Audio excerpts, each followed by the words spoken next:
What up?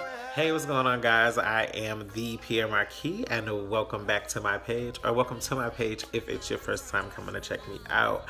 Today, I am coming to you with a small tutorial about tattoo cover-up. Some of you, like me, may work a regular 9 to 5, whatever the case may be, and there are times when maybe you've had a job interview and you've had a tattoo that is on your body somewhere that may or may not be deemed as appropriate at that location. So you've maybe been wondering, like, oh my god, how do I cover up this tattoo if it's something like this on your neck?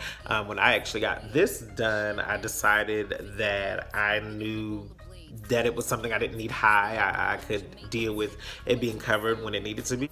I took a collared shirt with me to the tattoo shop. We had them make sure that that could always be covered, so that was easy.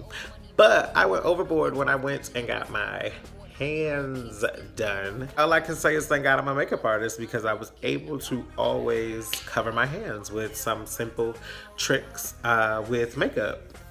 I am gonna do this the long way today, just to show you, like, I mean, not necessarily the long way, but like if you just ended up with like a bunch of products and needed to figure this thing out, stuck somewhere and you had to do it quickly. The number one, apparently, cosmetic product for tattoo cover-up is actually the Kat Von D Locket tattoo cover-up.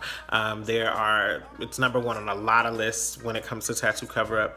I don't have it with me because I am currently traveling. If you notice, my background is a little different. My background right now looks better than my normal background. I do have the Kat Von D at home, and I wish I could show you like a comparison. So maybe I'll do like an update to this video. But today I'm just gonna show you how you can cover up tattoos if you need to. So for this tutorial, I'm using a lot of low-end products.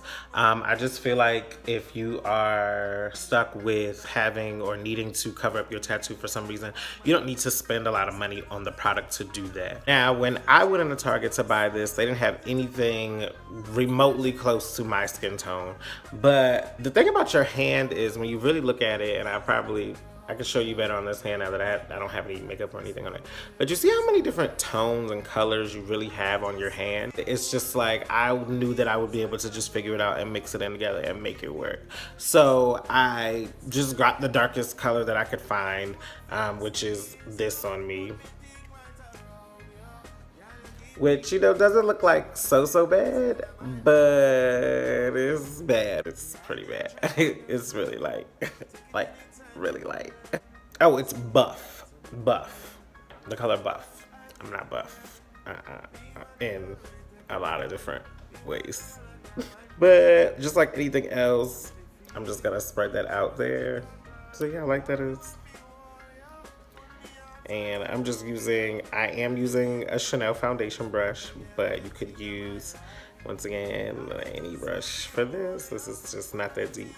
Synthetic brushes actually work really well for liquid things, like to move liquid foundation or anything liquid. So synthetic brushes are not necessarily bad for you, which are like the cheaper brushes usually. See that coverage, baby?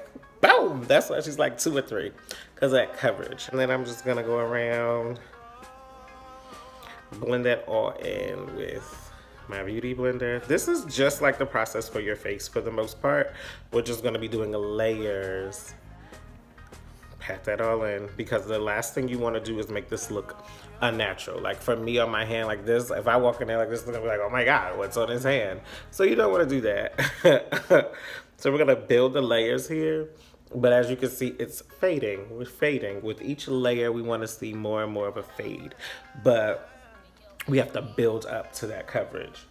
The next thing I'm actually gonna do is take some orange concealer here out of my MAC Pro Conceal and Corrector palette and go right back over that just to cancel out any color that I can. Some would say I should have done that before the foundation, but you'll see why I'm doing it this way later. And with the concealer here on this level, I really want to just focus more so on the tattoo. Like really don't want to go outside of those black lines so much. I really want to focus there. Like, see that? And see how much more concealed that is. Once again, we have to build layers. You can still somewhat see that. And every time I am blending this in with my beauty blender, I'm also using another layer of powder.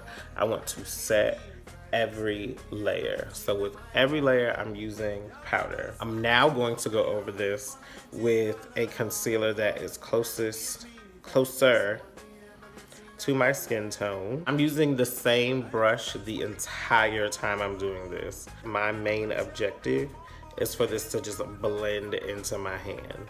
I want this to just look natural on my hand. So now I'm gonna go in with a darker color. And now I'm gonna start using powders because I'm done with liquid at this point. I'm just using powder. So I'm going in with something that dark, yep. But I'm also using the same brush because what I want is for once that starts to spread out, all of that to just blend in.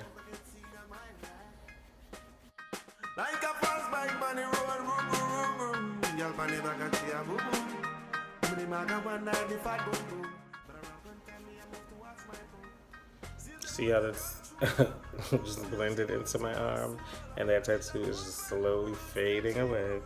I'm just gonna go in with one more dab of ranch, roly, and bam.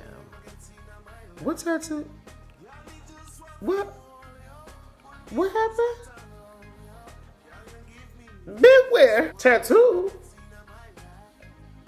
Ooh, I played a trick on you. Wear it. Ain't no tattoo there, bitch. Thank you guys for hanging out with me. Once again, my name is The Pierre Marquis, and I hope you enjoyed today's mini lesson about tattoo cover-up. It's gone. But I'm not going anywhere. I'll be back. So you make sure that if you like today's video, you like, comment, share, and subscribe. And let your friends know that The Pierre Marquis is here. And I will always be here, baby, because I've got more in store.